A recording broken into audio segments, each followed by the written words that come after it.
Bien. ¿Me escuchan bien ahora? Perfecto. Hagan así con la carita. Bien. Bueno, les contaba, entonces retomo solo esto, que esta cátedra es una cátedra colectiva que está construida interdisciplinariamente y que tiene esa ventaja que tanto ustedes como nosotras provenimos de distintas disciplinas y eso es un enriquecimiento a la hora de los debates, de las lecturas que podemos hacer del feminismo. Cada semana, esto no voy a hablar mucho sobre las cuestiones administrativas porque si no se nos va a ir la hora en eso. Está todo súper, digamos, como explicado en el campus y si no cualquier cosa preguntan, pero la idea es avanzar. Lo único que quiero decir es que cada semana ustedes van a tener un material escrito y un material audiovisual para acompañar la clase teórico-práctica de los días miércoles. Supongo que esta clase, como es la primera, muchas no han podido acceder a esa bibliografía, que es el capítulo número 1 de un libro clásico de Angela Davis, que está colgado completo en el campus, pero del que solo para esta clase inaugural vamos a leer el capítulo 1. Me hacen con la cabeza o con el dedito, alguna lo pudo ver. Sí, perfecto. Leer ya es como un montón, ¿no? Bueno, hay muchas que no tienen cámara, así que no les puedo ver las caras.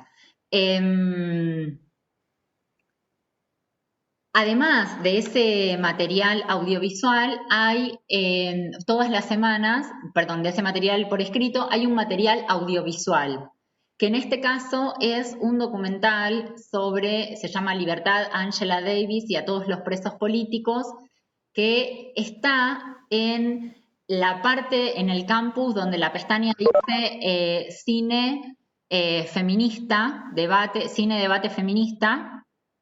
Ahí hay un drive donde están todos los materiales que recomendamos semana a semana y ustedes pueden ver, descargar. La idea es que es un material complementario. Por ejemplo, ¿qué quiero decir con esto? Que yo del contexto de producción de Angela Davis voy a decir muy poco, pero que esto está en el documental, ¿no? Y cada clase va a tener un foro que va a quedar abierto para cuando ustedes estén con el texto, estén con el material o quieran repasar de cara a los exámenes, puedan volver a ese foro si tienen alguna pregunta o alguna duda o algo que les surge comentar y que no han hecho con anterioridad. Esos foros van a quedar abiertos permanentemente y lo van a poder hacer, ¿sí? Como las clases las vamos dando diferentes docentes, ese espacio del foro es para después poder repreguntar a la profe que dio la clase, ¿sí? ¿Se entiende esto? Bien.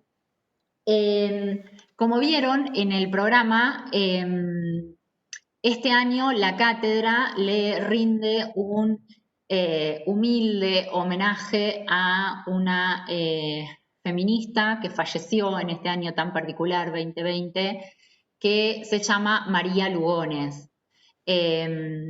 María Lugones es argentina, aunque su formación fue itinerante, estuvo radicada mucho tiempo en Estados Unidos, también en México, filósofa, ha hecho una contribución muy importante a el cruce entre colonialidad y género, pero no es el único aspecto al que se ha dedicado en su carrera, tanto teórica como militante.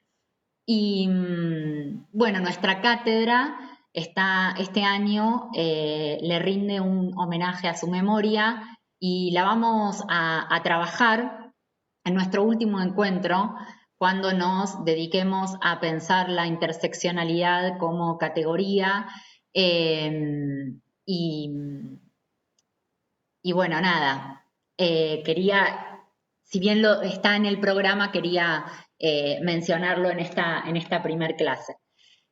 Como bien dice el cronograma, esta es una presentación genealógica que, digamos, no es la búsqueda de un origen, digamos, ¿no? No vamos a intentar hacer una historización exhaustiva o determinar cuándo empezó el feminismo, dónde. No es esa la idea, aunque puede haber otras periodizaciones que tengan como ese formato. Estamos pensando en reconstruir una genealogía que no es una genealogía en abstracto, ni es la genealogía del feminismo, sino de lo que nosotras entendemos por feminismo, desde donde estamos paradas, ¿no? Desde donde la estamos pensando hoy, en este contexto tan particular, ¿no? Como hacían referencias mis compañeras con anterioridad. Un contexto de crisis humanitaria, de emergencia sanitaria, que nos llena de incertidumbres, ¿no? Y que se vuelve angustiante por muchos momentos.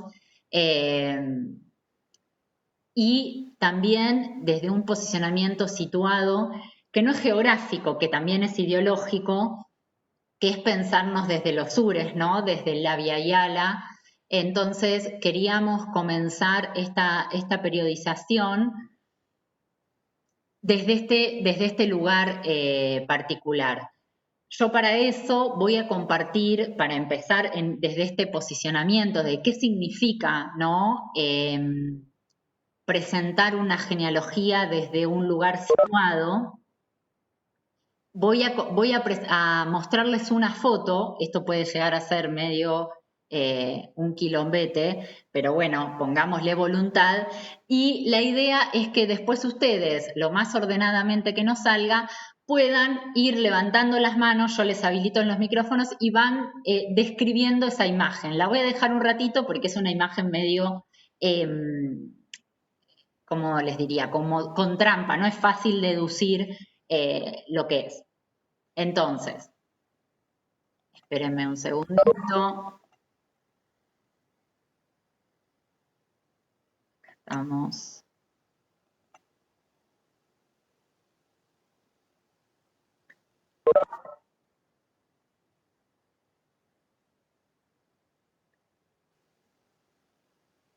Esa no es la imagen porque esa es Angela Davis, que también sobre esto vamos a hablar de por qué empezamos con Angela Davis. Esperen que no puedo salir. Acá estamos. Bien, esta es la imagen.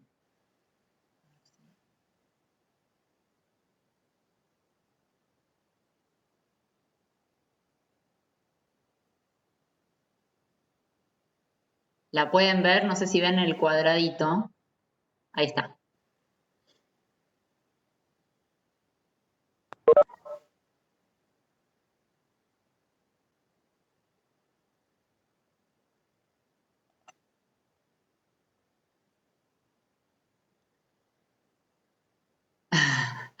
Tatiana participa rápidamente por el chat y dice, ¿es una estatua sumergida en el agua? A ver, ¿quién más?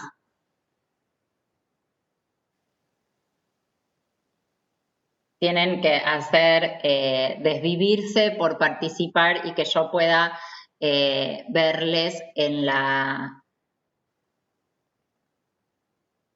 Son un montón.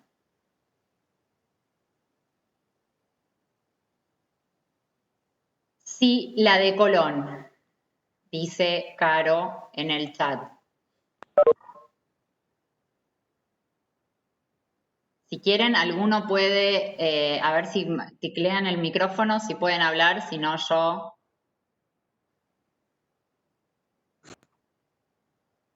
Hola, Sí, ¿se escucha? sí, Felipe. Parecía, también había un detalle que era como al lado de la estatua, había como si fueran unos, ¿qué eran? ¿Unas corrientes de qué? O unos cablecitos, o no sé, Sí, parecían como bien trabajados esos cablecitos. sí. Dale, Fabiana. Sí, yo no vi la estatua, por eso me puse los anteojos, pero sí, sí, vi también esos cablecitos, que no sé, lo primero que pensé es, bueno, unen algo, ¿no? Eh, sí, ¿alguna más? Guay. ¿Ya me puedo hablar? Sí. Yo vi, capaz nada que ver, pero vi como unos libros siendo arrojados a algún lugar. Como vi el movimiento de arrojar algo. Sí, ¿no? ¿Sí? Ah, esa voz te la reconozco, mi amor. Bueno, G es una de las adscriptas y por suerte amiga también, igual que Juliana. Tengo esa bendición que trabajo con amigas. Sí, es efectivamente la estatua de Colón.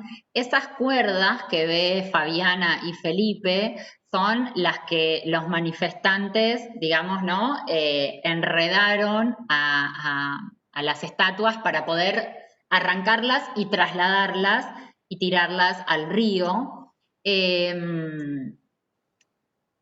Son parte de las movilizaciones antirracistas en Estados Unidos, parte de las acciones dentro de las movilizaciones antirracistas en Estados Unidos, a partir del asesinato de Floyd, George Floyd, un afroamericano que fue asesinado por la policía en circunstancias que, bueno, muchas y muchos sabrán por las noticias, pero que reflejan el racismo estructural, ¿no? No solo de Estados Unidos, porque estas manifestaciones, de hecho, se repitieron en varios lugares. Ahí había una compañera que quería decir algo. ¿Te abrió el micrófono o no? Aida, me parece que llegué a leer. Bueno, y yo les estaba diciendo, ¿no? Me parecía que esta foto graficaba por qué yo les decía que esta presentación genealógica la hacíamos desde un lugar situado, porque este año no solo la pandemia global, no solo se nos fue María Lugones, sino que también hubo manifestaciones masivas contra el racismo estructural, ¿no? Sí, hace poco hubo otro asesinato que es parte de la brutalidad ¿no? policial, del accionar policial y de una avanzada racista a nivel mundial. Entonces, me parecía que arrancar este año tan particular con la clase del feminismo negro, con Angela Davis, daba cuenta cómo esta cátedra no se desenvuelve, ¿no? Como parte de saberes académicos alejados de la realidad o de la política, sino por todo lo contrario, ¿no? Estamos insertas en estos debates y posicionadas en estos debates, ¿no? ¿Qué significa esto? Que empezar desde Abya Yala y empezar desde el feminismo antirracista da cuenta de la necesariedad de que el feminismo sea antirracista, o que si no se llame de otra manera, porque no podría ser feminismo, ¿no? Un poco en términos de consigna política. Bueno, entonces, esto de las estatuas a mí me parece súper curioso porque Cristóbal Colón lo tenemos referenciado como mucho más de los sures globales. Yo me enteré por esta furia iconoclasta la cantidad de estatuas que había en Estados Unidos, algo que yo desconocía totalmente y que va a pasar a ser como el representante del genocidio, ¿no?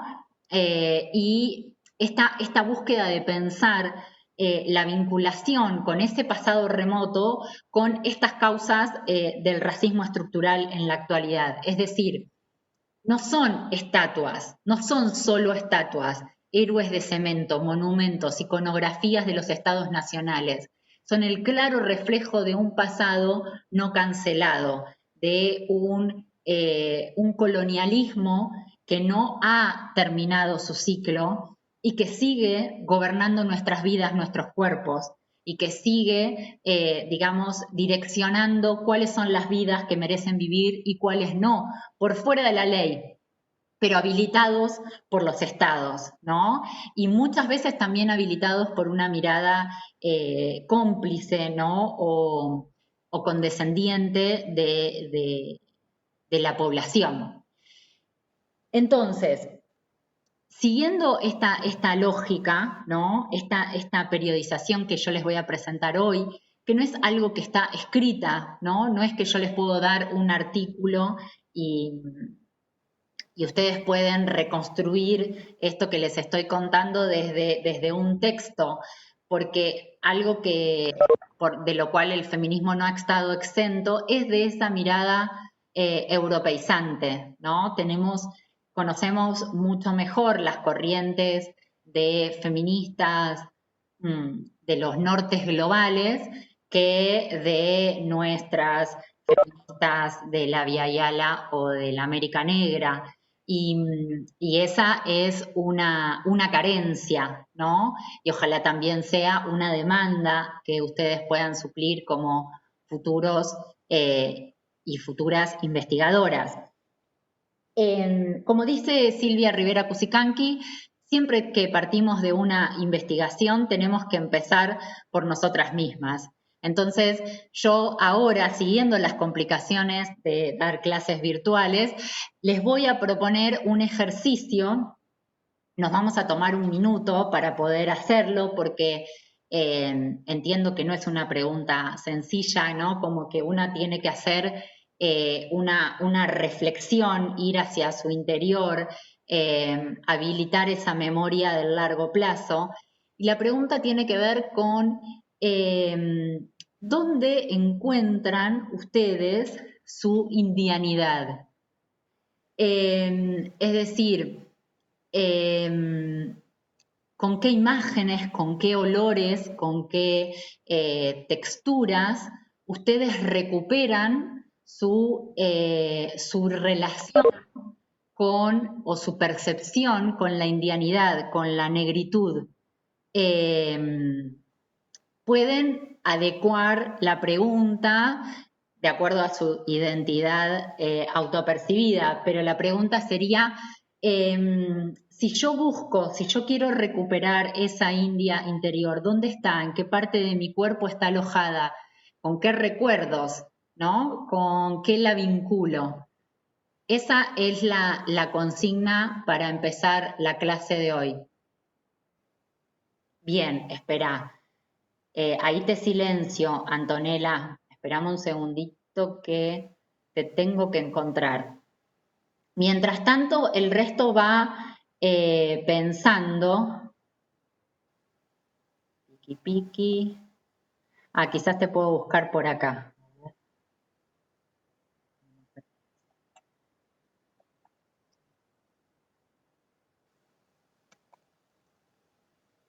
Ahí va. Ahí estamos. Ya estás, Antonella. Sí, gracias a vos, tiene una cosita, tenés que hacer como clic sobre el micrófono, esa es la diferencia de todos los demás. Entonces, ¿se entiende la pregunta? Bueno, a ver, ¿quién pueden levantar la mano? ¿Se me escucha bien? Sí, contanos nombre, así mientras te ubicamos. Julia. Dale, Julia. No entiendo bien la consigna. La No consigna, entiendo de qué va. la consigna es, ¿dónde encuentran o reconocen ese vínculo con la ancestralidad, que es un vínculo desde Ayaviala, desde nuestra Viayala, de nuestros sures globales, con esas abuelas, ¿no? O ese pasado negro o indio que todos y todas tenemos, más cerca, más lejos, menos conocido, más conocido, ¿no? Que puede ser, como toda identidad, autopercibido o construido, ¿no? Y que colabora en este ejercicio que estamos haciendo de pensar desde una posición situada, reconocernos como parte de feministas de los sures, como parte de feministas americanas, latinoamericanas, y asumir un lugar activo en esa construcción genealógica, ¿sí? Ese es el objeto del ejercicio. Ahí te dejo, Felipe. ¿Se entendió? Quizás no es fácil la respuesta, pero la pregunta es esa. Claro, Decinos. sí, está bien. Mis dudas iban más en el sentido de, bueno, tal vez genealógicamente, individualmente, no tenemos o no conocemos, digamos, nuestra vinculación con eso. Pero bueno, quedó claro. Bien.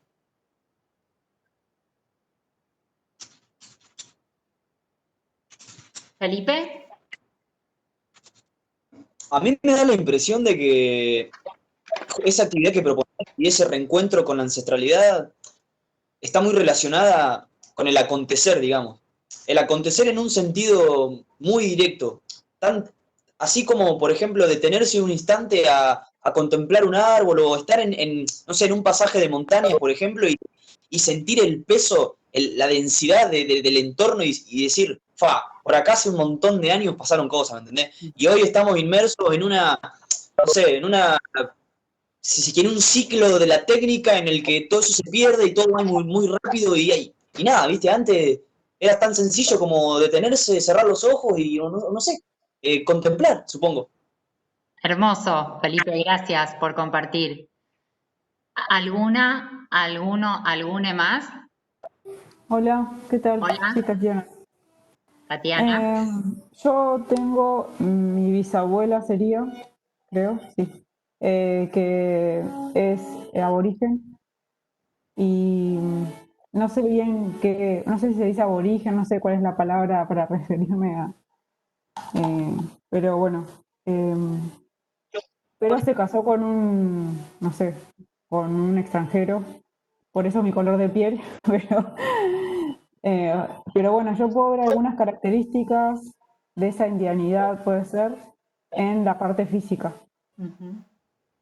Pero después si me pongo a buscar en bueno, en el inconsciente nunca voy a acceder, pero si me pongo a pensar un poco, estoy como muy contaminada, si se puede decir, digamos, de lo que sucede actualmente, de este sistema capitalista. Ujú. Totalmente, ¿no? No puedo encontrar como raíces que sean distintivas de lo que es la indianidad. Eso no. Creo que todo eso está como demasiado cubierto o este sistema es muy absorbente, es tan absorbente que esas cosas son muy difíciles como de discernir.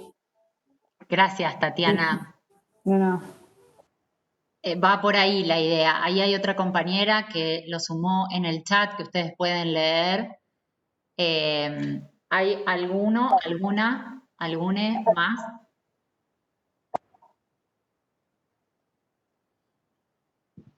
Hola, ¿se me escucha ahí? Josefina no tiene micrófono, por eso lo suma por el chat. Sí, te escuchamos, decinos tu nombre. Bueno, Eva. Eva. Em, a mí me pasa algo parecido a lo que dijo Julia, de que al no conocer individualmente como ningún tipo de raíz, me parece medio raro y hasta pretencioso querer buscar como alguna relación individualmente. Sí me parece, cuando lo explicaste de nuevo, sí me parece que donde me reconozco es como en una lucha más general, ¿no? Como desde el lado de la empatía por ahí, no desde la vivencia personal. Me parece como que, me parece hasta más interesante por ahí pensarlo desde ese lado, desde más que desde una cuestión interior, desde el lado de lo exterior, justamente, una lucha que en los últimos años tuvo un crecimiento exponencial bastante importante. Y nada, eso. Bien. Luján, Ahí está, se escucha, ¿no? sí.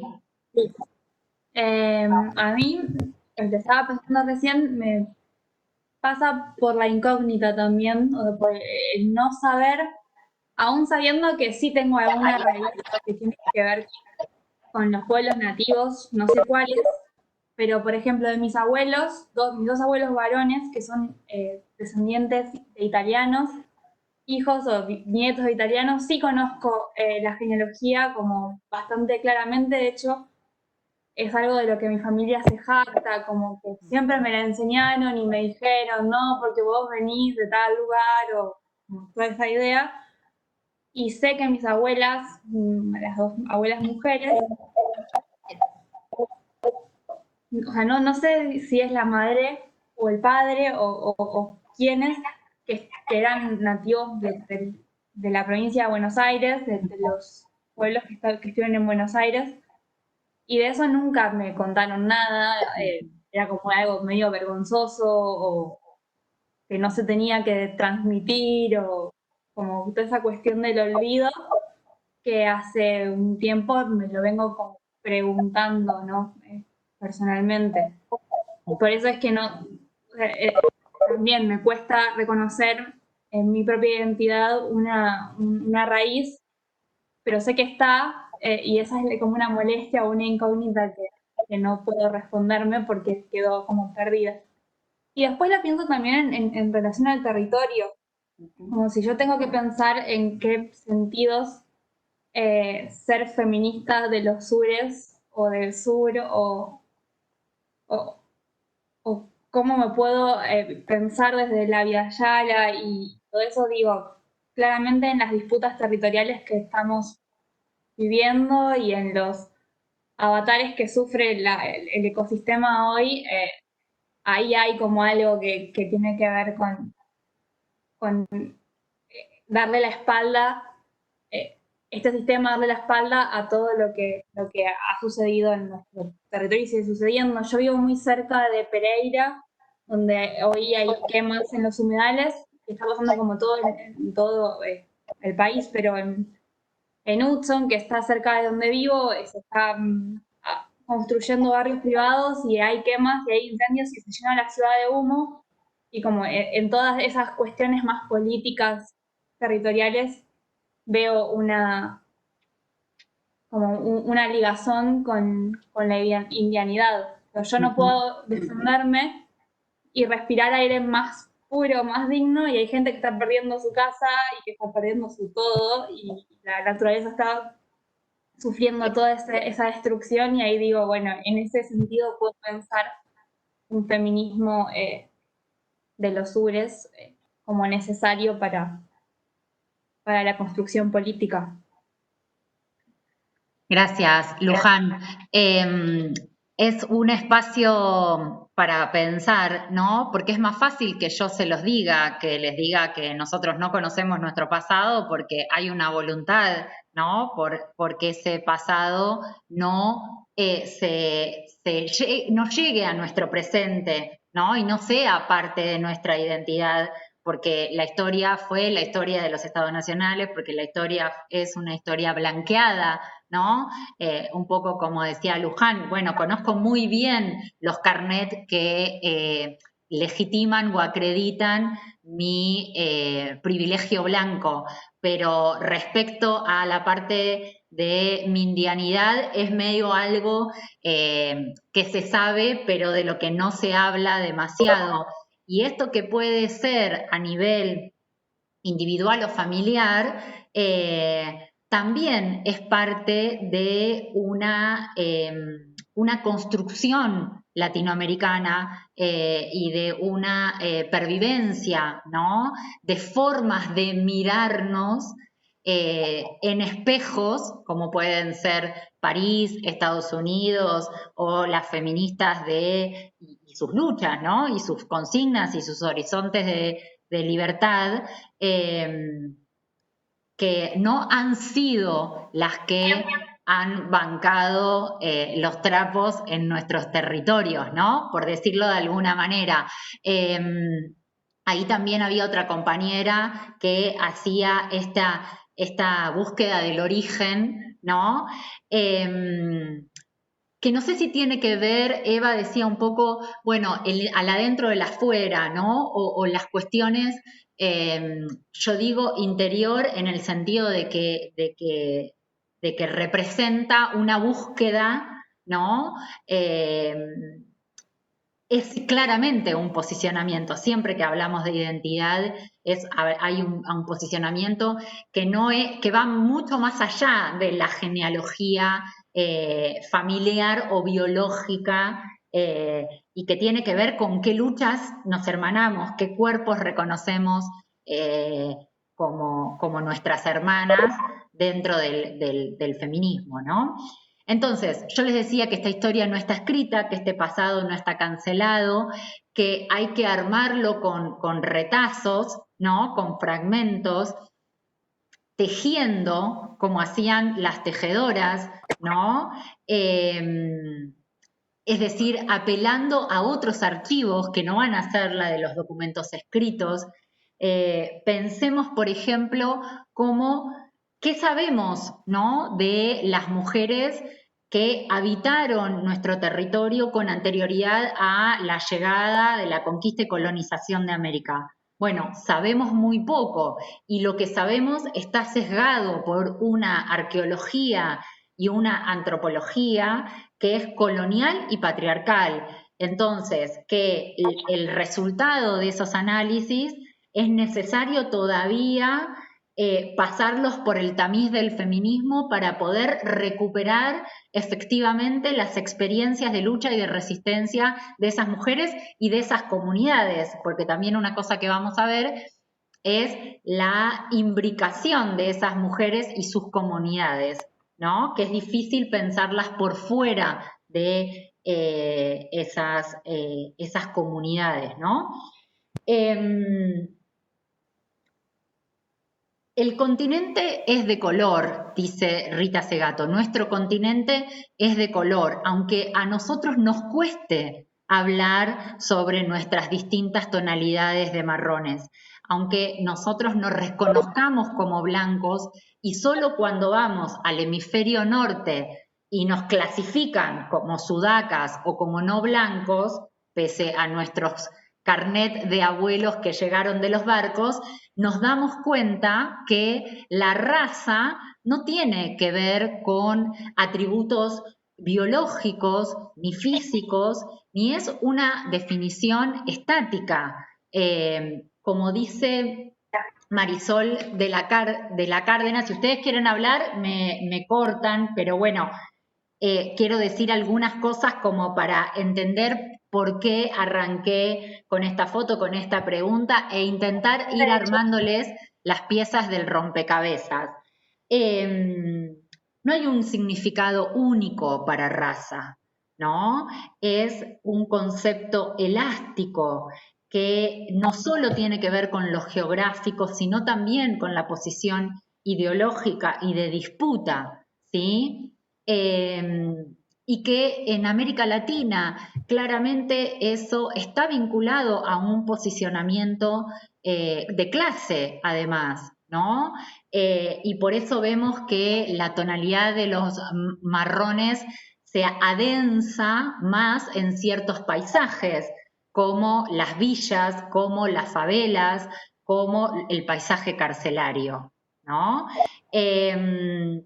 Entonces, ahí me parece que se nos va como clarificando, ¿no?, un poco más este escenario del que vamos dando cuenta. Algunos y algunas compañeras opinaron por el chat, les recomiendo que lo vayan leyendo. Yo después hago una pausa y también retomo. Entonces, sin duda, para esta genealogía sureña tenemos que pensar lo que ha significado el coloniaje, ¿sí? Es decir, el proyecto colonial que irrumpe en América, que se adueña de sus tierras y de sus pobladores, y que si bien como estructura jurídica ese lazo se ha terminado, la colonialidad persiste y persiste en instituciones, en miradas y por sobre todo en nosotras mismas a través del colonialismo interno, ¿no? Como van a trabajar Rivera Cusicanqui y otras autoras. Yo les decía que lo que sabemos de nuestras ancestras, ¿no?, de nuestras abuelas, de la resistencia comunitaria, es muy poco y además está sesgado por la mirada, ¿no?, colonial y patriarcal de muchas de nuestras disciplinas. Por ejemplo, se suele reconocer en cierta bibliografía, voy a empezar al revés, hay una historia mayoritaria que desconoce, silencia, invisibiliza el lugar de las mujeres y las comunidades originarias. Después hay una historia que recupera y que incluso con buenas intenciones vuelve a borrar la acción de las mujeres poniéndolas únicamente como víctimas, ¿no?, como víctimas pasivas, por ejemplo, del dominio colonial masculino. Se habla en esta literatura de la violación como una persecución sistemática que sufrieron las mujeres originarias de los colonizadores, ¿no? Y sin duda la violación fue un arma de dominio sobre las mujeres y muchos autores hablan de que el mestizaje, el criollo, ¿no?, o esta variación de identidades tiene que ver con esa violación sistemática a las pobladoras originarias, pero no es el único lugar que podemos atribuirle a las mujeres en la historia, porque si únicamente dejamos el relato de que a las mujeres las violaban cuando los colonizadores llegaron, ya sea a las originarias como a las esclavas, ¿qué aparece como historia?, ¿no? Esa sería la pregunta. Hay una autora que a mí me gusta mucho y que trabaja este tema en relación a un estudio histórico en Sudáfrica que se llama Natalia Cabanillas. Acá les voy a mostrar el librito.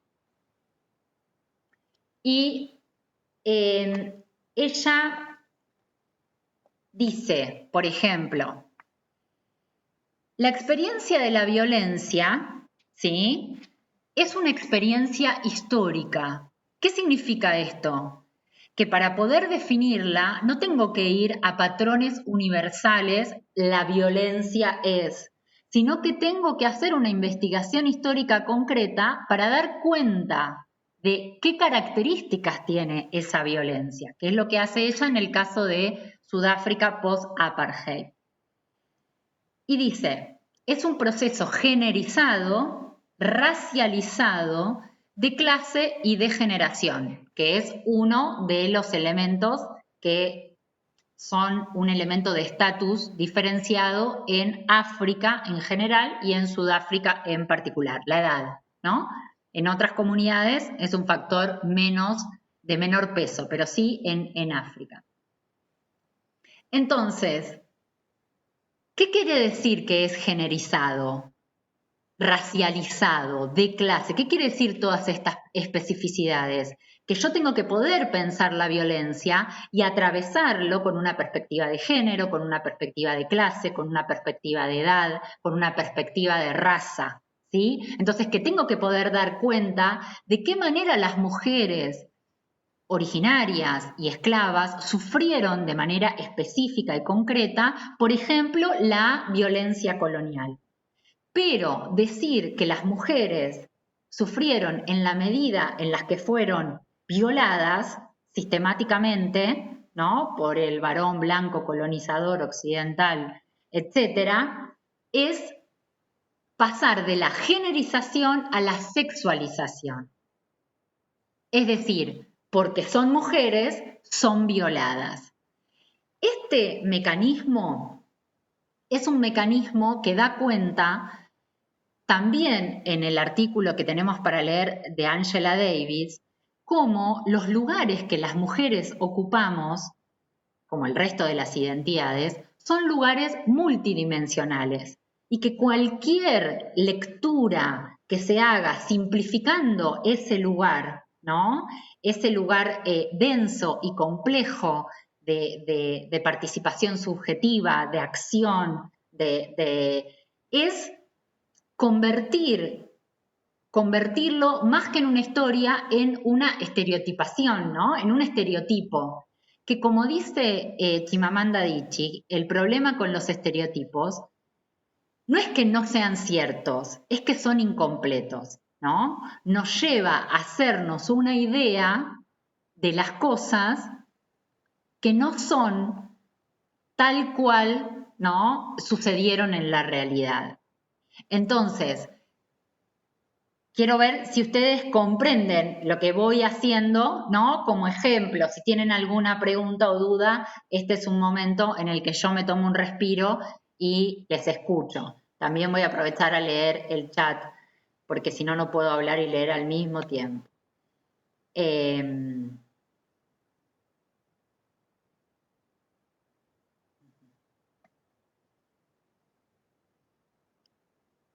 ¿Me siguen? ¿Pregunta, comentario?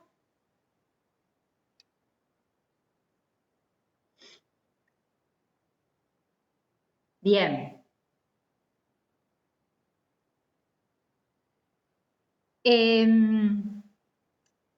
Entonces, estábamos en esto, ¿no?, el proceso de generalización y sexualización. También otra cuestión que ocurre cuando nos queremos acercar a, digamos, a recomponer ese lazo histórico, ¿no?, que como veíamos no nos resulta para nada sencillo el ejercicio. Otra de las cosas que suceden es las construcciones totalizadoras, ¿no?, universalizantes. Por ejemplo, los pueblos originarios son las mujeres mayas, ¿no?, hicieron tal cosa o sostienen tal otra, ¿no? Como si las mujeres mayas o las negras o los pueblos originarios fueran un colectivo monolítico, homogéneo, ¿no?, en la que perdemos la capacidad de análisis real para terminar conformando un discurso que es tan hegemónico y alternizante como el discurso colonial que pretendemos desarmar. Es decir, lo voy a decir de otra manera, para poder hacer un análisis que plantee verdaderamente una crítica a la colonialidad del saber que vino de la mano con la colonialidad del poder en nuestras tierras a partir del siglo XV, tenemos que poder cuestionar nuestros marcos teóricos que son deudores, hijos de esa empresa. No podemos utilizar las categorías del amo para desarmar la casa del amo.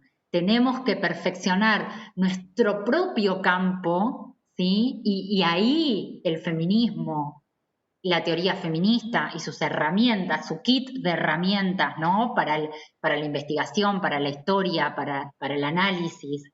Yo hablo de historia porque es mi defecto profesional, digamos, ¿no?, pero ustedes lo pueden vincular a cada una de las esferas, a la literatura, a la sociología, a las disciplinas en las que ustedes están insertas, ¿sí? Un texto que no vamos a ver este año, porque obviamente el cuatrimestre es más pequeño, se ha encogido como la ropa en el lavarropas, y hay autoras que nos quedaron afuera, algunas de las cuales yo hoy voy a intentar hacer una mención, aunque sea abuelo de pájaro, y que ustedes puedan apropiarse al menos de sus nombres y también de sus caras, porque me parece importante a esos nombres ponerles rostro y hacer un reconocimiento, ¿no? Les decía que una de las autoras que trabaja que nos alerta sobre este error epistémico de generalizar, universalizar, las mujeres del tercer mundo son, es Mohanty, una referente del feminismo postcolonial. O las mujeres musulmanas son, ¿no? Por ejemplo, el texto de Mohanty está en el programa y está en la bibliografía. Había mucha diferencia entre el análisis de Segato en Brasil y el análisis... Estoy leyendo una pregunta por el chat. ¿En qué sentido el análisis de Segato, el que yo cité recién sobre las tonalidades marrones, querés hacerla, Nicole, la pregunta ahora por micrófono o no te anda el micrófono? Si querés, interrumpí nomás, este es tu momento de gloria.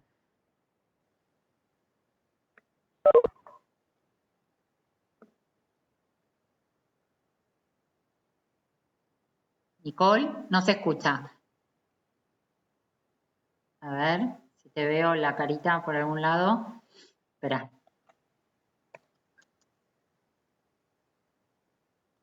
Ahí te habilité el micrófono, Nicole.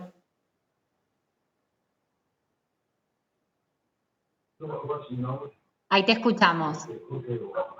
O al menos se escucha un fondo.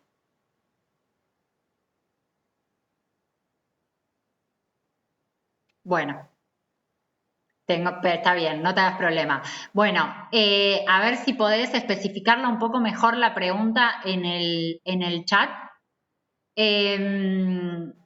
Natalia Cabanillas es profesora de Historia, graduada en la Facultad de Humanidades, trabajó en México, en Sudáfrica y actualmente en Brasil, es doctora en Sociología y ha trabajado con Rita Segato. Por eso, digamos, te puedo decir esto, tanto Rita Segato como Natalia Cabanillas cuestionan la categoría de mujer víctima, no porque las mujeres no seamos víctimas de un proceso de dominación patriarcal, sino que ponernos en un lugar de víctimas dependientes, frágiles, eternas, en todos los tiempos, de todas las maneras, lo que contribuye es a sacarnos el lugar de agentes, el lugar de sujetas activas, el lugar de acción, de deseo, de proyección, de lucha, de resistencia.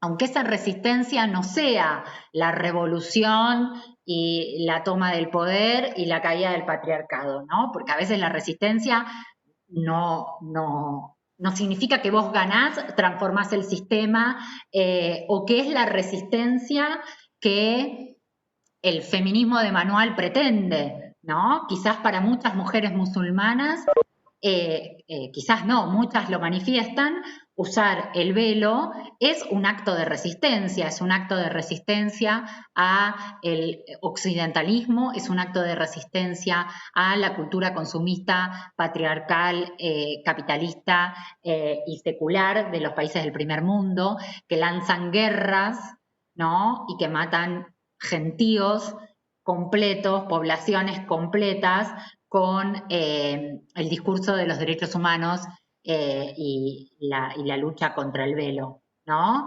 Entonces hay algo que puede ser conceptualizado como una religión, ¿no? El Islam, que domina o que hace a las que pone a las mujeres en un papel de subordinación sesgado, diferenciado del varón, puede servir de playón, de proyecto para el deseo, para la resistencia. ¿Se entiende lo que digo? Ahí te leo, Nicole. Sí. Bien. Entonces, una de las cosas que quería decir, y que esto lo van a seguir viendo a lo largo de las clases, es cómo cuando nos ponemos las gafas violetas empiezan a aparecer, a ser tematizados temas que sin esa perspectiva, ¿no? Sin adquirir la perspectiva feminista, pasan sin ton ni son, ¿no? Por el mundo académico o de las universidades. Y uno de ellos es la violación, ¿no? Que también va a ser un tópico que trabaja Angela Davis en el capítulo 11, y que 7 de cada 10 mujeres reconoce haber sufrido algún tipo de abuso o de violación en su vida.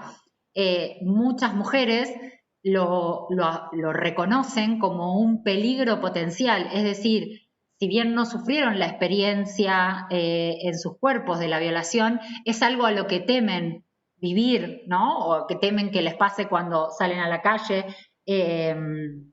o que temen por sus hijas. Si este es un tema de preocupación, ¿no? y de muchas mujeres, ¿por qué no es un tema de investigación? ¿Por qué no sabemos nada de esto?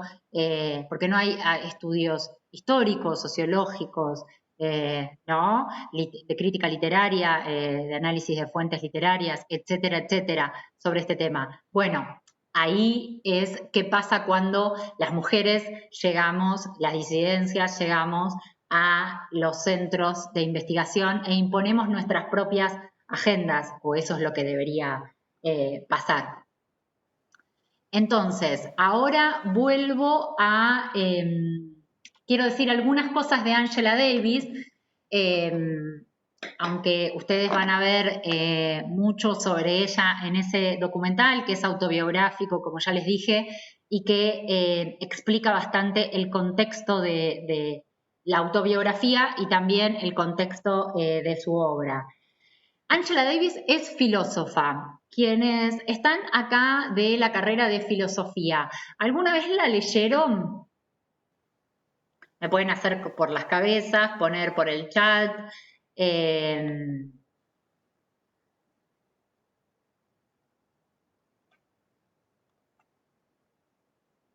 Yo salgo como a buscar las caritas de todos, porque si no acá siempre veo los mismos, pero no me llegan a cargar las pantallas. Quienes son o pueden deshabilitarse el micrófono y decir un sí o un no.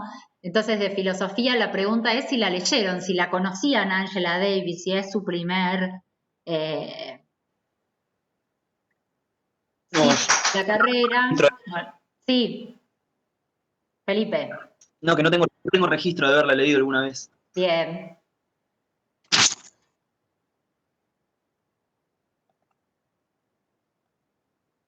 ¿Algún otra?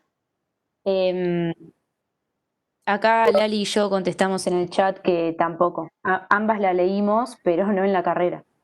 Bien. Es un dato interesante para pensar, ¿no?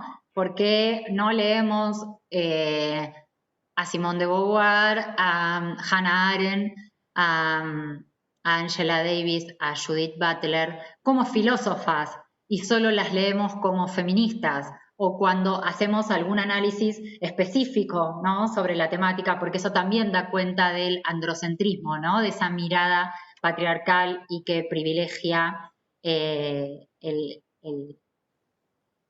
la persona masculina y el conocimiento masculinizado, ¿no? Que se pretende neutral, pero que en el fondo tiene un color que es blanco, un sexo asignado, aunque nunca se reconozca como tal, etc. Entonces, les decía que Angela Davis escribe en los 80 este libro que ustedes tienen colgado en el campus, Mujeres, Clase y Raza. Siempre lo digo mal, el orden de los factores no altera el producto. Ella barre en este libro, es decir, hace un barrido, hace una pasada por diferentes temas. La esclavitud, el movimiento sufragista, los derechos sexuales y reproductivos, hace un ejercicio de desmistificar cuestiones que están muy arraigadas, ¿no? Y que hacen a ese racismo estructural en Estados Unidos, especialmente el mito de la esclava doméstica, que busca suavizar, ¿no? En lo que es el registro de la historia, el relato de la historia, el rol que las mujeres esclavas tuvieron en tiempos de la colonia.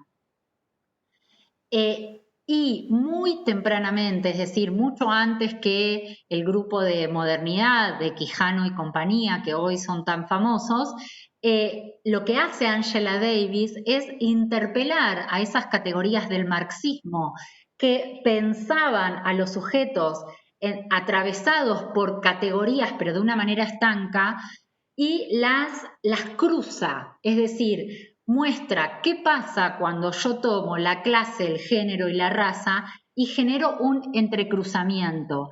¿Qué veo que antes no veía? ¿Qué realidad? ¿Qué sujetos?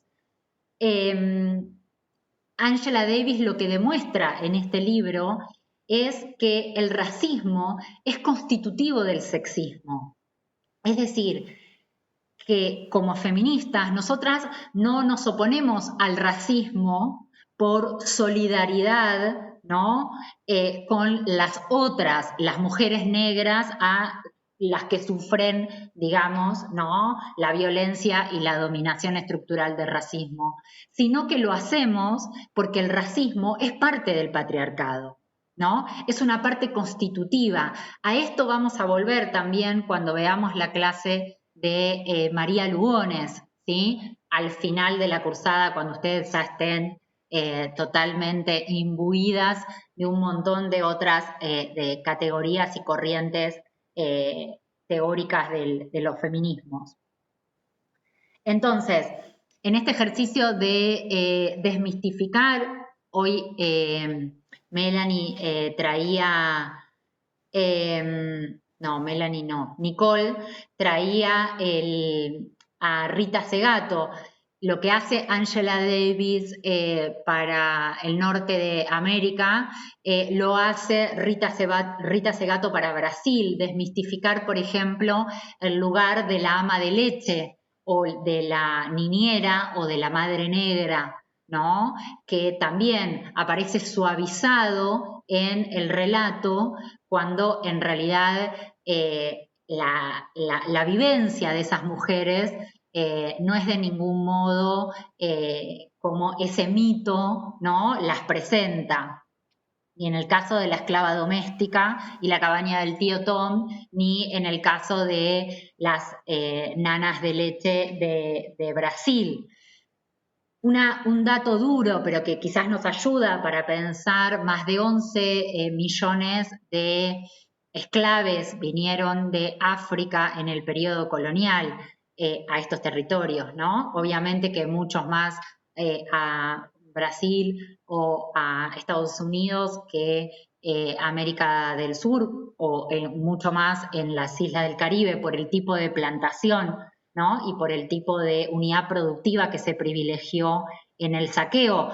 Pero esto muestra, ¿no? Un poco lo que yo les decía antes de esas tonalidades marrones que son parte de nuestro linaje, que son parte de nuestra ancestralidad y que necesariamente tenemos que recuperar, ¿no? Tejer, volver a traerlas del olvido a la memoria para poder pensar nuestros feminismos situados. Bien.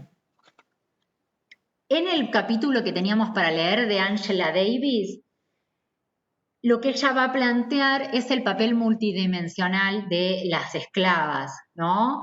Es decir, el cruce entre esclavitud y mujeres.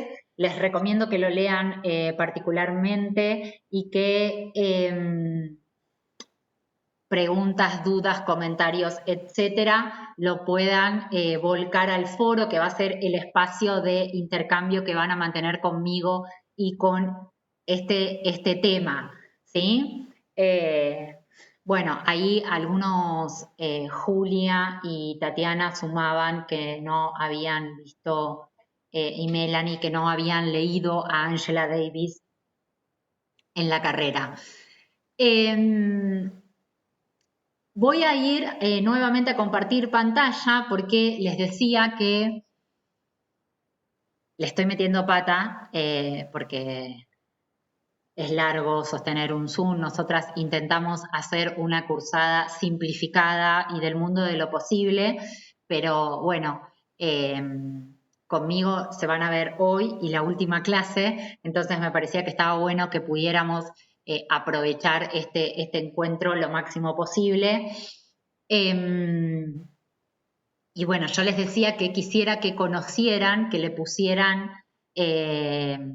rostro algunas de las voces de las mujeres investigadoras que están pensando desde la Vía Yala el feminismo. Ténganme un cachito de paciencia, acá estamos.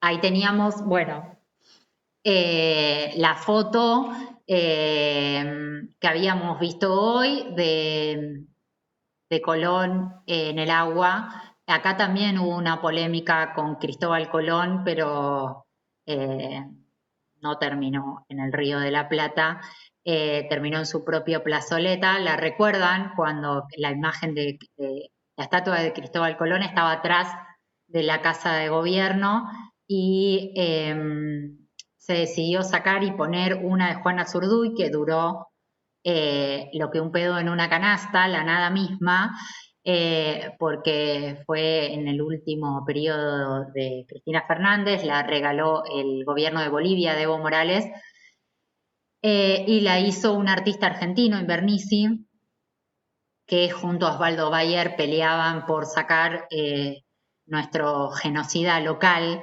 ¿no?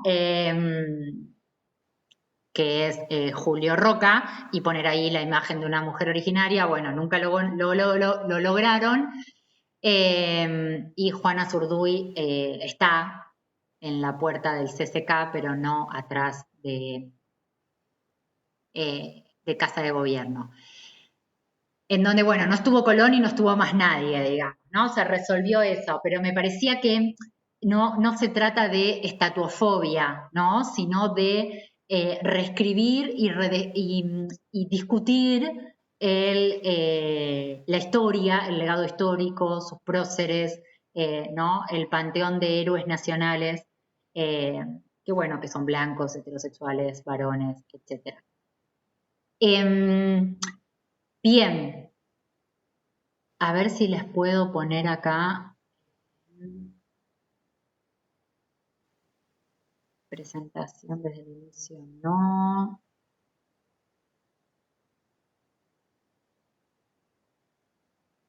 Ahí me fui. Bueno. Ahí va. Ella es Gladys Tuzul, es guatemalteca, estudia la comunidad maya, y fíjense la frase que, bueno, la tengo, me ven a mí, ¿no? A ver si me puedo ocultar de acá. Esperen que voy a intentar borrarme. Opciones de video. Dejar de mostrar mi video. No. Ahí va. Ella dice, las mujeres son estructurales y no periféricas en los mundos comunitarios y en el mundo en general. Esto que parece una frase de perogrullo, ¿no?, que se cae de Maduro, no es tan fácil de aceptar por las academias, ¿no? ¿Por qué?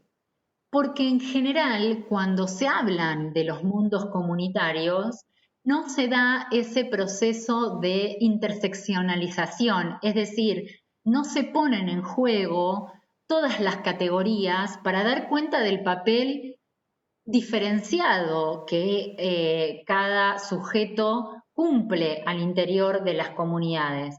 Entonces, o hablamos de comunidades en general, pero a veces estamos hablando de mujeres en particular, ¿no? Y las convertimos en un neutro del cual no nos permite saber o poder sopesar específicamente cuál fue el rol que tuvo cada uno. O las separamos, ¿no? Que si uno piensa en la historia del campo de los estudios feministas de género y de mujeres, los estudios en un primer momento posicionaron eso, ¿no? Un estudio separado. ¿Por qué? Porque no había forma de conmover al mundo intelectual para que, digamos, fueran permisivos y pudieran estudiar a los varones, a las mujeres, a otras identidades y no solo a los varones. Entonces se crea como un campo separado, específico, especializado, el estudio de las mujeres, el estudio de las sexualidades, pero esto fue hace 40 años, ¿no? Es necesario como volver a integrar y que todos los análisis estén, que sean interseccionales. A ver si me puedo... Acá.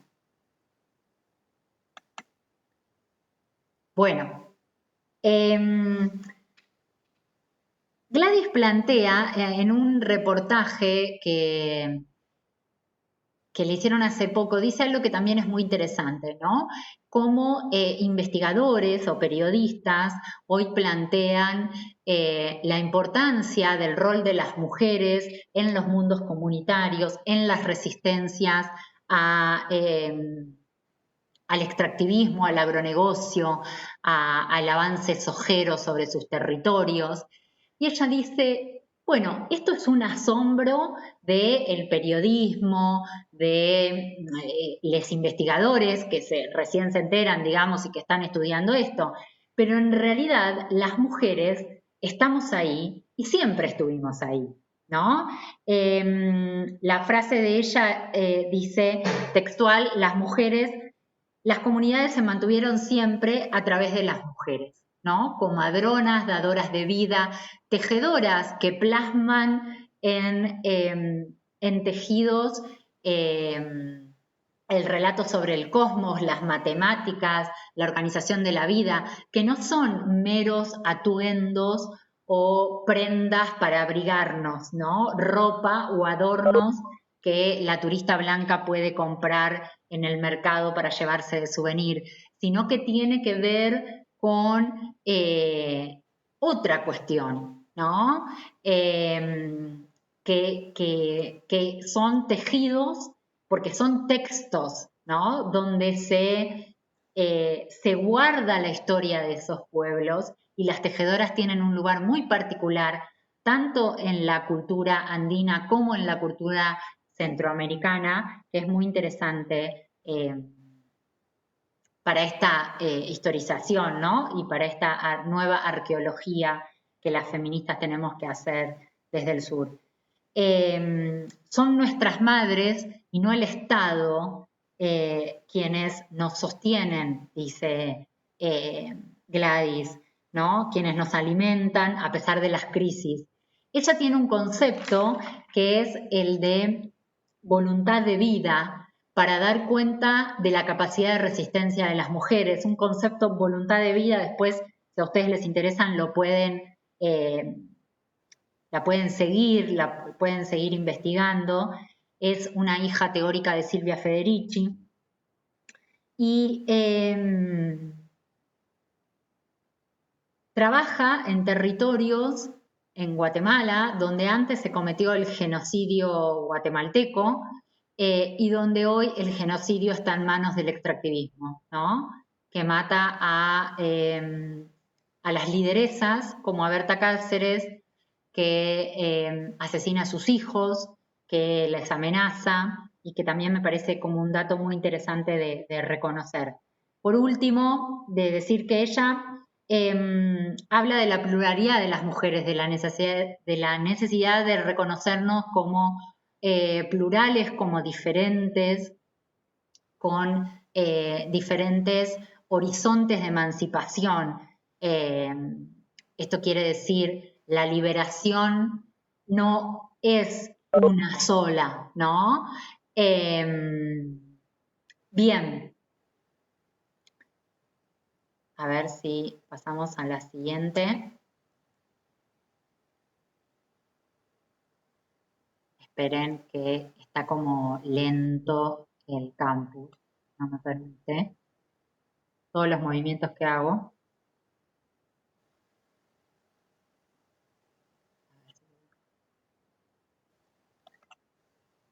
Ahí vuelvo a compartir, ¿eh? Esperen que va a ser más fácil.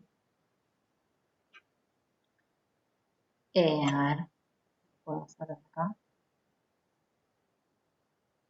Ahí, bueno, vuelve a pantalla completa.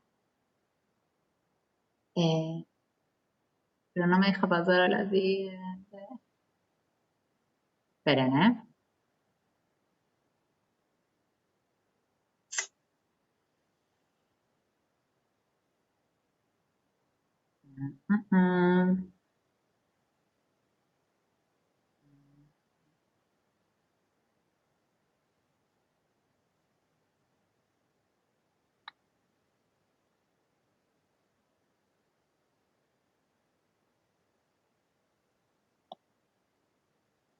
Paciencia, paciencia que ya llegamos. Bueno,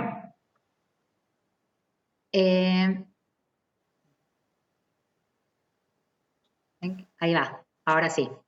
Sueli Carneiro es otra de las autoras que no vamos a ver este año. Es afro-brasileña, tiene un texto que se llama Ennegrecer al feminismo, y esta propuesta de ennegrecer tiene que ver con el ejercicio un poco que estábamos empezando a hacer en el día de hoy, ¿no? Pensar qué modelos de mujeres y de feminismos tenemos en nuestras cabezas, tenemos en nuestros registros,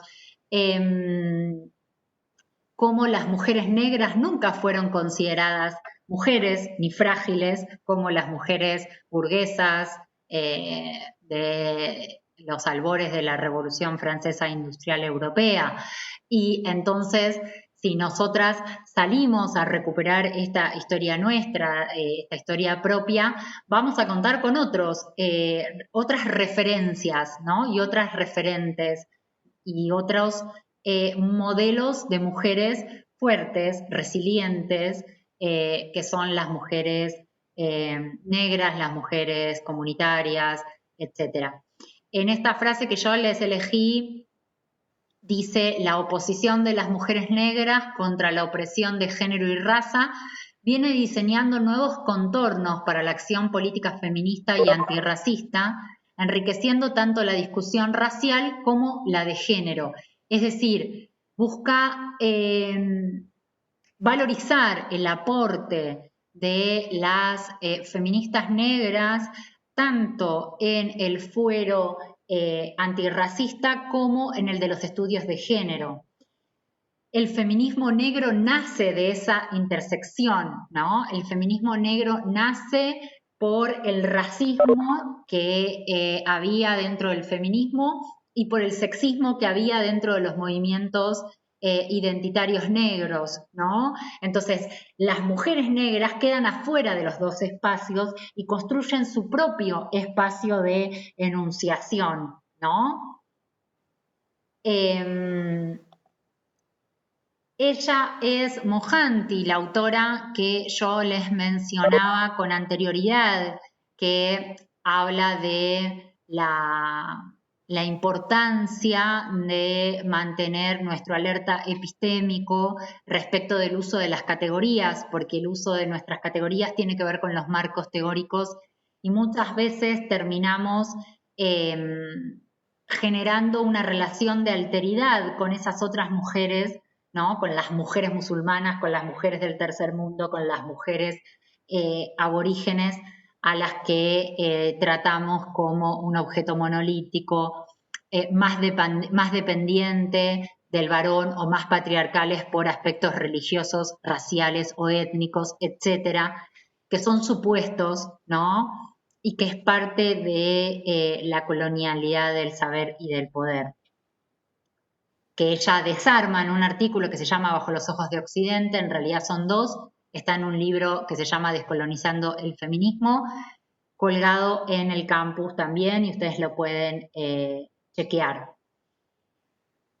Les leo la frase que seleccioné de ella, que es una representante del feminismo decolonial, que dice: la colonización, en casi todos los casos, implica una relación de dominación estructural y una supresión muchas veces violenta de la heterogeneidad del sujeto o sujetos en cuestión. De esta frase me interesa particularmente la idea que muchas veces prevalece, ¿no?, en la acción política y también en el campo teórico, ¿no?, de pensar la heterogeneidad como algo malo,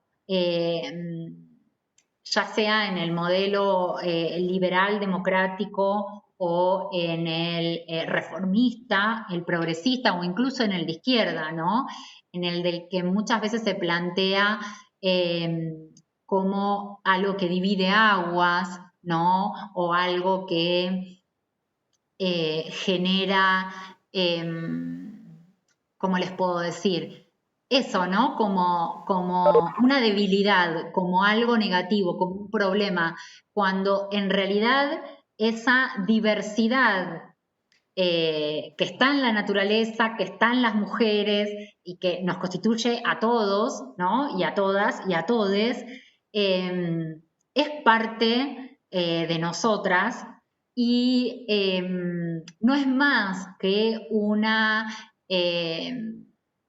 acción del poder, ¿no?, y de los sistemas yuxtapuestos de poder que nos hacen percibirla como algo negativo o en contra de las mujeres cuando es todo lo contrario.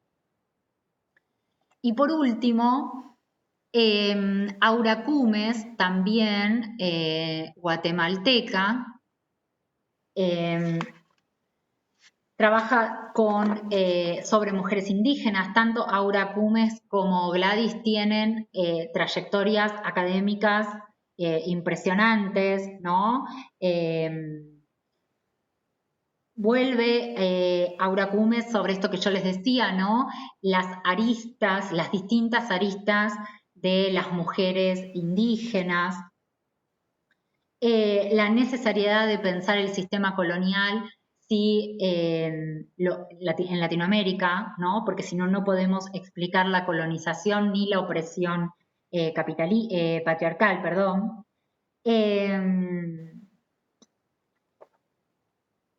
Y ella propone, ¿no?, revisar esta idea que muchas veces prevalece, ¿no?, de que las mujeres en comunidades originarias son más explotadas que las mujeres urbanas o que son más patriarcales, igual que las mujeres que mantienen algún vínculo con la religiosidad, el Islam o cualquier otro.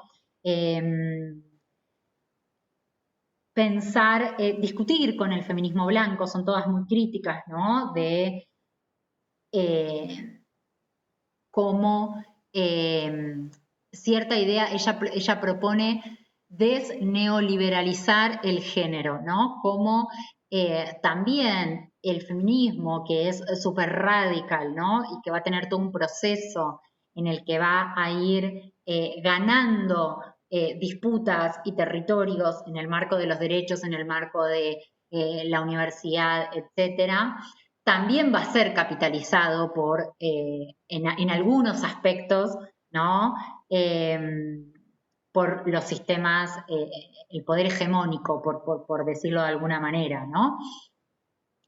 Entonces ella recuperó esta frase que dice: no todas las mujeres tenemos las mismas luchas, y que eso no hace a que algunas mujeres no vean, ¿no? O no deseen o no tengan proyectos emancipatorios, sino que los conceptualizan de otra forma, por ejemplo, como parte de su identidad comunitaria. Bueno. Una de las cosas que me faltó decirles, esperen que voy a tomar un traguito de agua.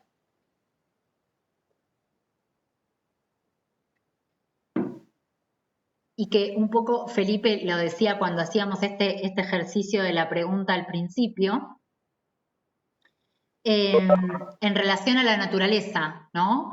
Cómo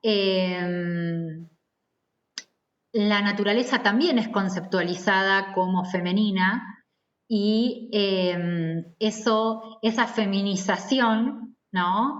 Es una carta de acción para la depredación, y también para la sexualización, ¿no? Cuando se habla de África, cuando se habla de la raza negra, también se hace un proceso de feminización, como ya lo han estudiado varios teóricos, y que no me parece casual el problema que tenemos en América Latina respecto de los recursos y respecto del lugar de los ecosistemas, ¿no? Y del avance es muy interesante pensar cómo lo que hace 40, 30 años era un territorio, digamos, de avance de un genocidio étnico, racista, como en Guatemala, hoy es un territorio donde los que matan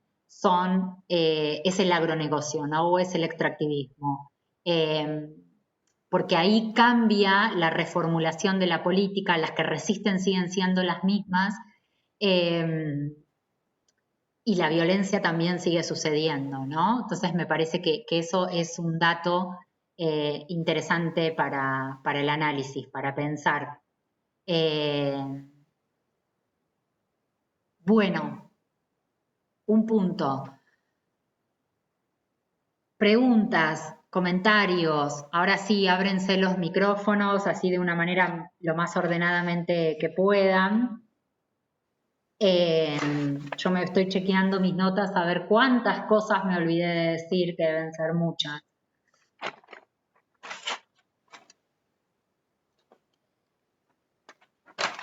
Yo, Yami, tengo un comentario. Sí, dale, Juli. Un poco no nos dan las manos, el tiempo para recomendarles cosas. Van a ver en el campus que está el espacio que decía Yami hoy de cine feminista, donde les vamos a proponer una actividad en relación a estos temas.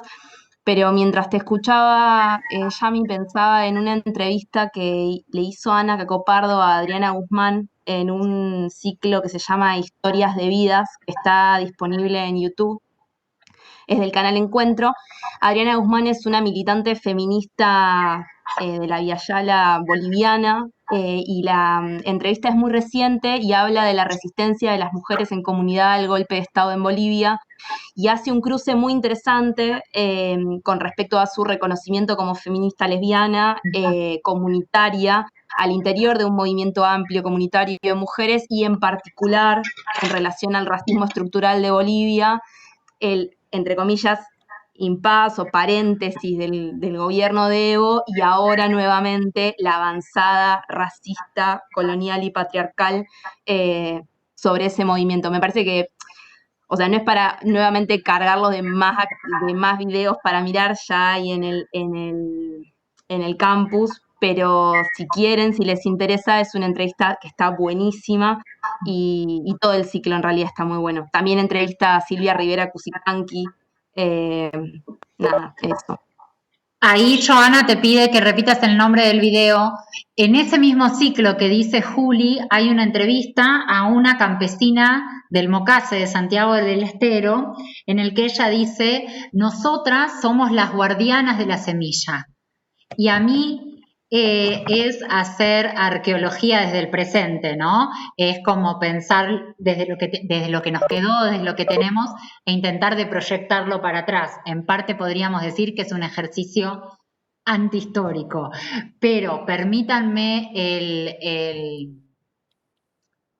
así, la transgresión, ¿no? El desacato. A mí me gusta pensar que esa campesina del Mocase es hija de esta genealogía que les estoy proponiendo hoy, que estoy inventando hoy para ustedes, digamos, ¿no? Que estoy conformando desde piezas y con retazos de diferentes fotos, momentos o situaciones para pensarnos en nombre propio, ¿no? Una cosa que ahora que vos mencionás eso, Juli, que no dije y que es una cosa importante para pensar en nuestra genealogía feminista, nuestra primera parte de la genealogía feminista, van a seguir otras clases y otros capítulos con este tema, es esta idea del sujeto, ¿no? Y de la jerarquización del sujeto, que es parte de la academia colonial, de la academia moderna, blanca, occidental, que hace una jerarquía de sujetos, ¿no? Y el sujeto racional, varón blanco, va a ser el sujeto cartesiano, ¿no? El sujeto que piensa, que razona, que acciona, y que acciona a través de la racionalidad, etcétera. Es un legado de la cultura blanca moderna, pero no es parte de la cosmovisión originaria, que no traza una jerarquía entre los sujetos y que ancianos, ancianas, niñas, mujeres, varones, otras identidades son sujetos, al igual que las montañas, al igual que la pacha, al igual que los animales, al igual que las plantas, ¿no? Y que eso también me parece que se vincula con alguna idea para recuperar otro lazo con la naturaleza que no sea la depredación, que no sea la aniquilación, que es parte de lo que estamos viviendo, ¿no? Ahí está. ¿Vos, Juli, tan rápido pusiste el link? Ay, qué capa. Bueno, quiero escucharles.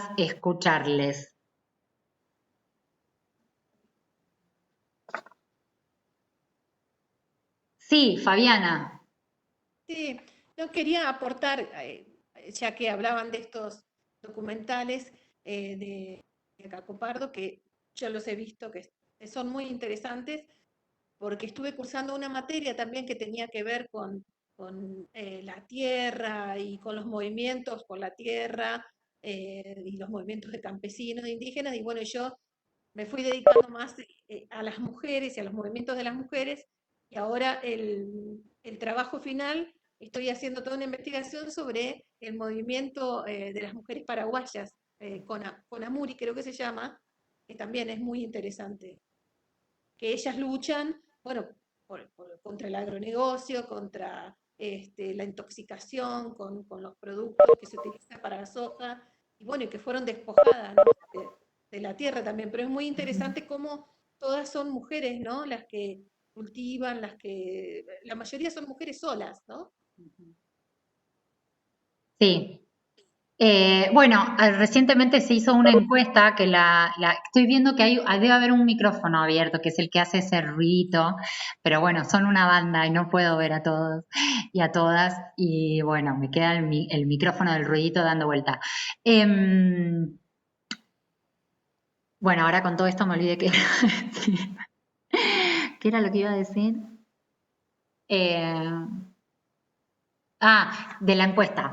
Que Karina Vidaseca, una feminista decolonial argentina, hizo una encuesta de cómo afecta la pandemia a las mujeres y es la primera encuesta interseccional porque toma varias categorías, toma mujeres urbanas y mujeres rurales y personas trans y en el caso de las mujeres rurales, el 90 y pico % de la encuesta está disponible en las redes, se reconoce como jefa de hogar, digamos, ¿no? Como sostenedora de esto que decía Gladys, ¿no? No es el Estado, son las mujeres las que sostienen las comunidades, las que le dan de comer a sus hijos, aún en las peores crisis. Y bueno, y ahí falta nombrarla, falta escribir, falta mucho para ese reconocimiento y también para nosotras poder conocer y poder empoderarnos de esas experiencias, ¿no?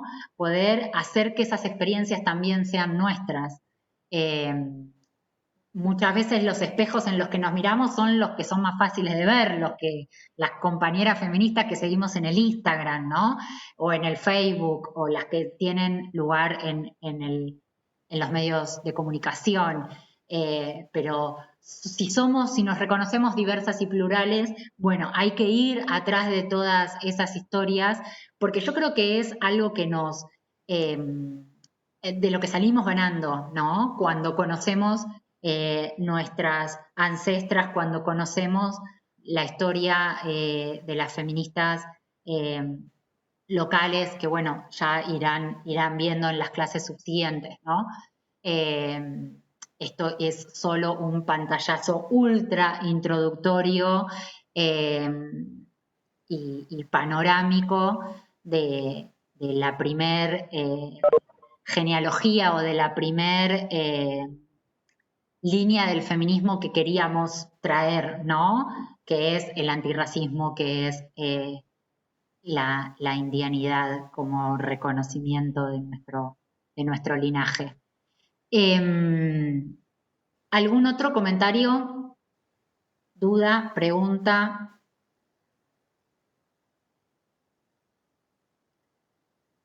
Yo cuando me voy para atrás a buscar caritas, pero no las carga las caritas. Así que me quedo acá con las caritas que se ven siempre, que son las que después van a quedar grabadas, se van a ver en el video.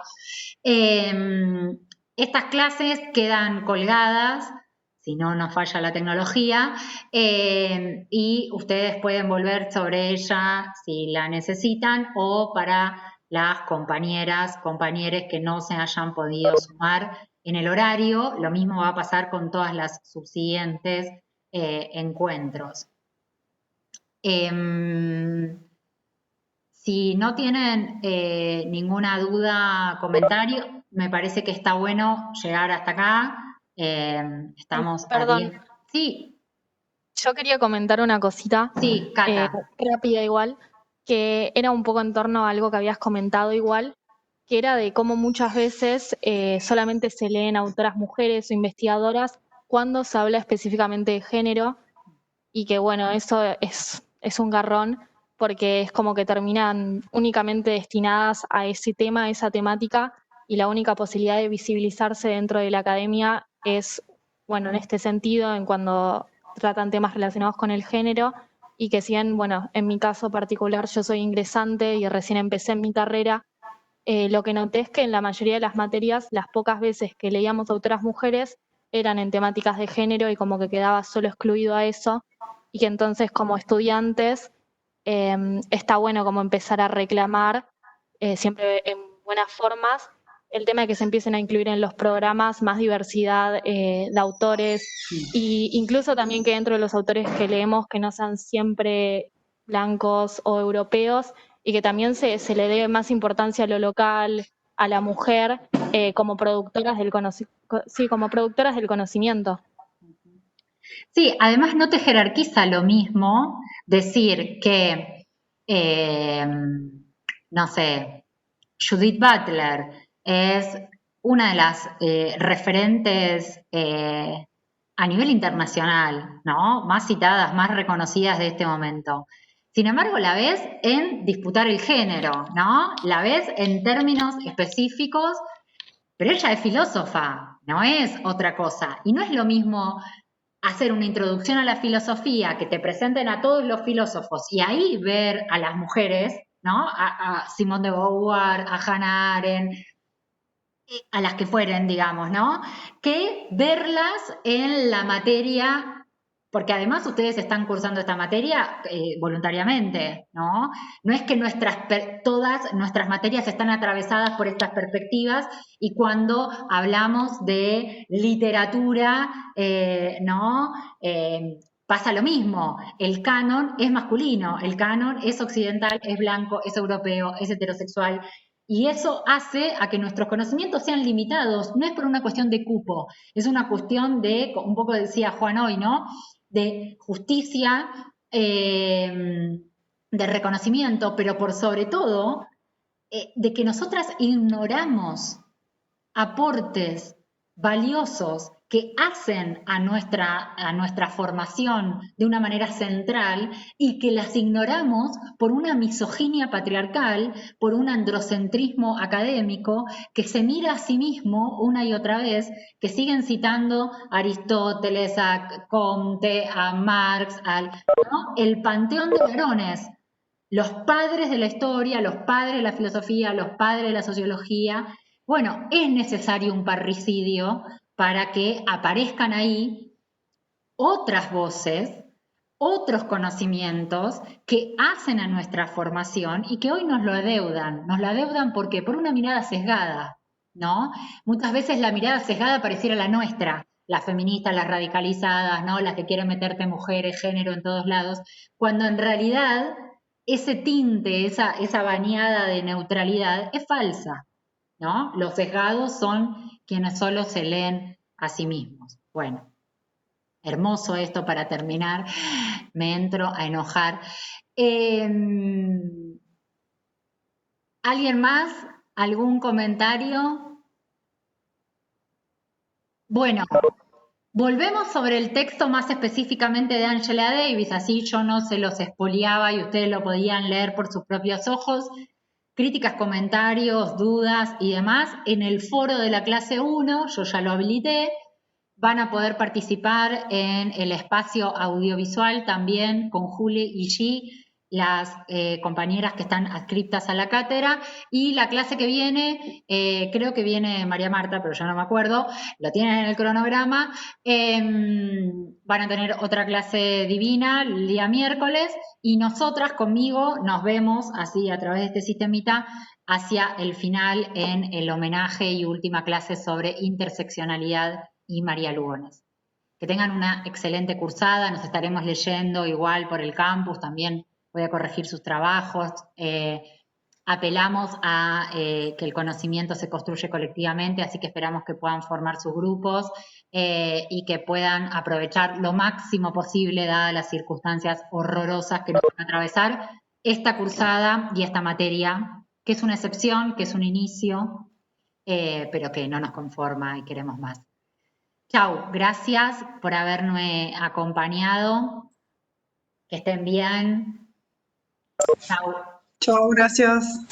Chau, Tatiana. Otro segundo. Chau.